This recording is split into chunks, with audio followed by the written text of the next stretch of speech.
Welcome to the Man Cave Podcast. This is your escape for real, unscripted conversations about sports, hobbies, life, and storytelling. No scripts, no forced takes, just Man Cave talk. Now, here's your host, Dan Casper.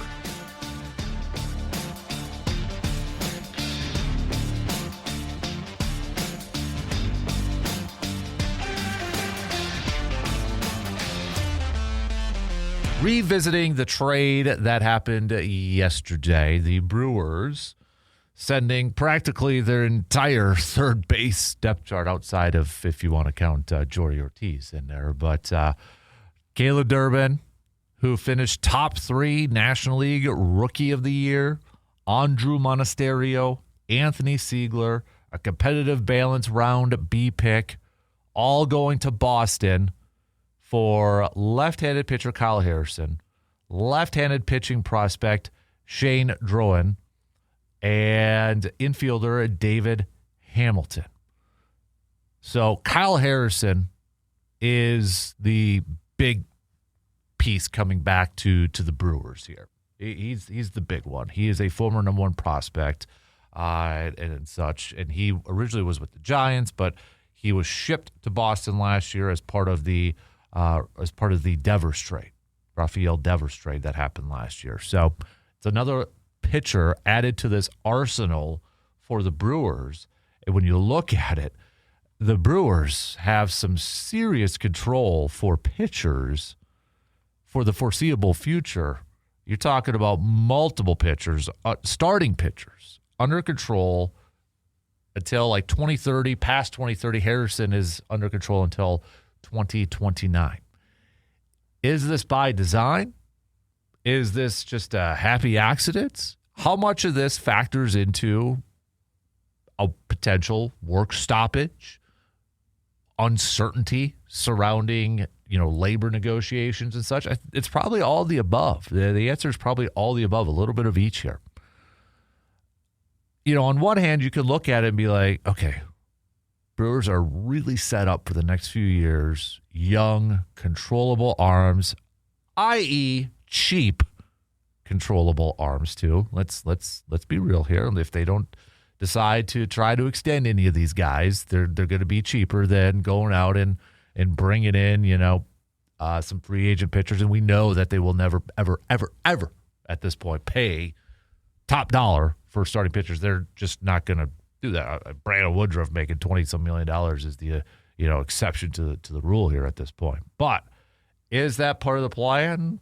I think there's a little bit of truth to that. I think that they're looking at this. Let's load up on arms, and knowing that we are never going to be players for big time arms and free agents, and having those guys signing them to long-term extensions or anything like that. I think that's part of it. No question. I do.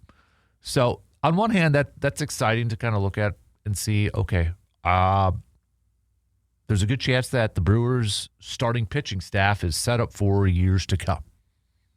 That's one good thing to kind of look at this. Like, okay, maybe they're good to go for the next few years, and that's something that maybe they don't have to worry about or really kind of have to address year after year. All right, that's one thing. I could get on board with that.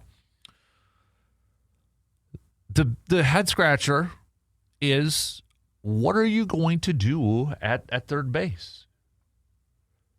Caleb Durbin, top 3, Rookie of the Year. Andrew Monasterio, guy that, gave you some flexibility as a backup once in a while.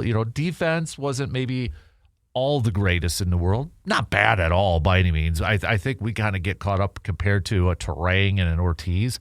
He's not as good of a defender. But, there was times last year Monasterio was getting ABs over Ortiz because Monasterio was a better offensive option, for crying out loud. Siegler, just I think kind of thrown in there and such. But it does look at, you kind of look at the depth now of that position, and you kind of question, what is the Brewers playing here for third base? Matt Arnold's chatted a little bit with the media. and said, he did say they're still open to adding to their infield mix, but they like the players they have. They said they'll work, Jet Williams into the rotation. He'll get some reps at third base. Also said, kind of pointed out some of their minor league arms or minor league players. Did also throw out the possibility. He said he envisions Sal Frelick as being their starting right fielder, but said that he might get some reps out there too. He might get some reps. I still feel like, this is straight up my gut, I still feel like there's got to be another move in play here. There's got to be another move. And this is not a knock on Caleb Durbin by any means, but, did we kind of see, and it may not be fair to say this about Caleb Durbin because it was just his first year, but what we saw from Caleb Durbin last year, is that kind of the peak? Is that what we're going to see from Caleb Durbin? Is there a potential to add more power, or is this just, that's what you're going to get? That type of performance. That's going to be, the best of the best. I don't know if that's quite fair to Caleb Durbin, but it kind of feels like the Brewers maybe feel that way. It just kind of feels that way. So I really hope that there's still another move to be had. I hope that they're not just kind of using this offseason and using this season as, all right, we're going to load up on some younger arms and kind of really plan for the future. Because right now the future looks really good when you look at the potential of their starting rotation. But this is also a team that is coming off of back-to-back division championships, coming off of 97 wins, coming off of a manager winning Manager of the Year back-to-back years. And I get that there's questions and unknowns surrounding the next season with labor negotiations and such, but I hope we're not going to go into this season without addressing from the outside a third base option. Yeah, Tyler Black could be there, but they've been really kind of training him at first base, and there's been some questions about, can he handle third base at the major league level? I think, Brock Wilken isn't quite ready to get there, but, he's a potential power option over at third base, the Wake Forest product. Don't think he's going to be a major league ready guy this year. So I hope there's, me selfishly as a Brewers fan would love to see another move to be had at that third base. But if you roll with Jet Williams playing at short and Joey Ortiz at third or vice versa, yeah, you're bringing in another guy, another infielder from the Red Sox and David Hamilton. But again, it's like doesn't probably get people too excited. Matt Arnold, some more comments from him yesterday saying, obviously this was a big trade for us and something that we've looked at for a while. When you tie this to a deal like Freddie Peralta's that we made recently, our ability to add multiple arms, young arms, and controllable arms is something that's really exciting for us. So again, kind of the question we were throwing out there. Sure sounds like this was by design to really load up on some potential starting pitchers for the foreseeable future. More comments from Matt Arnold saying, certainly we're going down multiple infielders in this trade, but the ability to access on top of Jet Williams, somebody like a David Hamilton who plays the way we love to play, a very exciting, athletic, good defensive player, along with the infield depth that we have in the system coming, it made a lot of sense for the Brewers. There's just a lot of these types of guys coming in, we feel like, in our system that can absolutely handle the left side of the diamond and have really high upsides. So we feel like we have the ingredients now to weather the loss of somebody like Caleb Durbin, who obviously meant a lot to our franchise. But we feel really good about the infield depth, both now and the future as well. So maybe one of the wild cards, and the guy that probably isn't getting talked a whole lot about is Druin, the other pitcher in this deal. He spent 2025 at high A, went a little bit in Triple A. Probably, I don't know where he's going to be at. He's not going to be at the major league right away, I would imagine. But been seeing some people smarter than me kind of talking about that might be kind of a gem or a wild card pick for this Brewers team. Like, watch out for this guy. Getting him into that Brewers pitching lab, that Brewers system, that could be a home run acquisition by the Brewers. So you kind of, throw that in here too.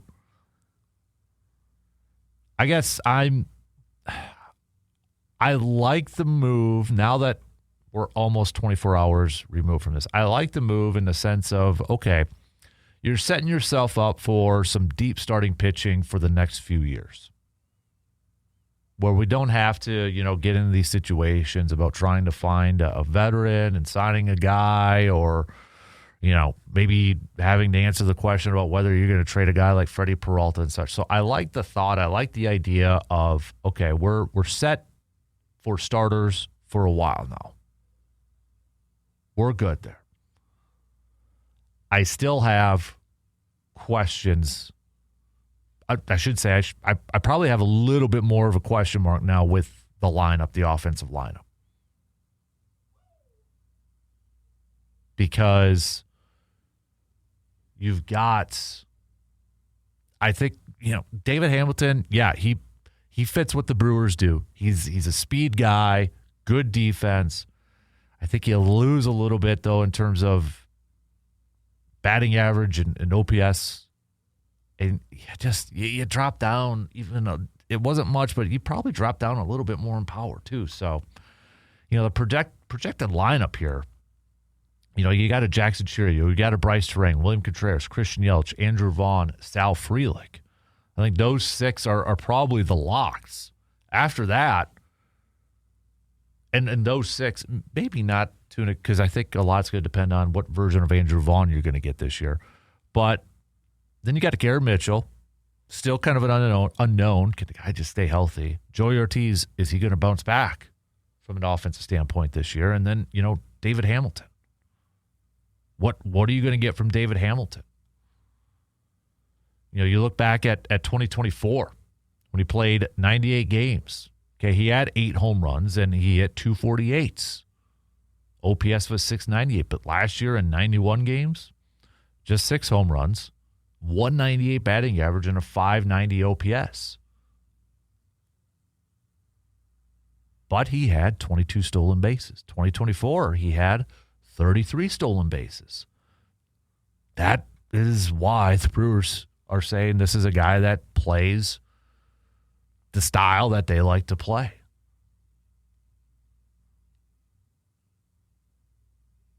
So I guess the question is that maybe we have to throw out there, how big of a drop offensively is it from Caleb Durbin to David Hamilton?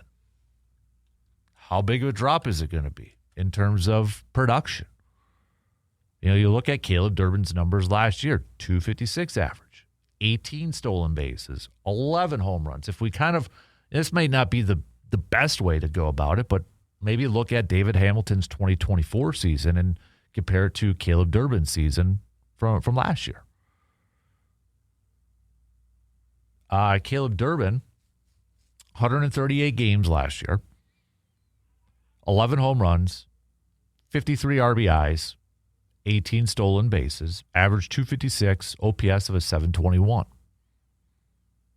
David Hamilton, 98 games, 248 average, OPS of a 698, 33 stolen bases, 8 home runs. Again, the OPS is probably going to take a little bit of a hit compared to Caleb Durbin. But You're getting more speed on the base. Probably, I would imagine, as soon as that guy gets on base, as soon as Hamilton gets on, he's a threat to run. You're going to put more pressure on that defense, which we know the Brewers like to do. So you throw him in there, you throw Sal Frelick, you throw Bryce Terang, maybe even a Jackson Chirio, heck, Christian Yelich. You've got guys on the base paths now that, you could turn a single into a double and instantly go into scoring position. But the question that I think a lot of fans are going to ask is, okay, you're going to get guys on, you're going to steal an extra base and such, but do you have the hitters that can get them across home plate? And that's going to remain to be seen. So I like to kind of wrap it up. I like parts of the trade. I like the future aspects of this trade. I like the fact that we may not have to worry, knock on wood, that injuries and poor play doesn't affect this. But I like the fact that we may not have to worry about starting pitching for the next few years. But I have questions, a little bit more question marks surrounding the offensive side of things now. We know the Brewers were a team about run prevention and defense, and this trade highlights that even more. And the thing is, too, Caleb Durbin played some solid third base defensively. Guy that was mostly a second baseman and such, to go over to third, and thought he got better as the season progressed defensively at third. So I still think there's going to be another move. Maybe that's just wishful thinking. I wonder if there's another move or not, but